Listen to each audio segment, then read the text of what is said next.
আসসালামু আলাইকুম। কৃষক বন্ধু সাজিদ ইউটিউব চ্যানেল থেকে স্বাগত। আজকে আমি আসছি শশার জমিতে। কিছু শশার জমি পরিদর্শন করব এবং শশার ফুল ফল এসছে এবং এটা টিকার জন্য কি করতে হবে এবং অতিরিক্ত তাপমাত্রায় গাছকে ভালো রাখার জন্য কি করণীয়, আজকে সেই বিষয়ে কথা হবে।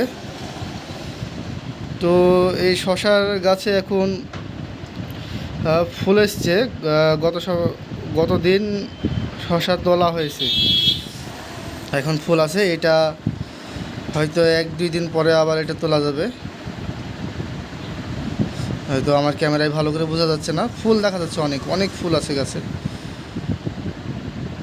তো এই ফুল ফল টিকার জন্য 4 CPA ভিটামিন স্প্রে করতে হবে এবং ম্যানগো যে পাউডার 4 থেকে 5 দিন পর পর তো স্প্রে করাই লাগবে।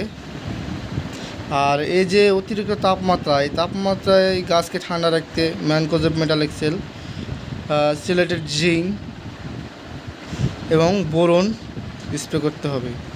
এতে কী হবে, গাছ ভালো থাকবে, ফুলগুলো নষ্ট কম হবে, ফলন বেশি আসবে।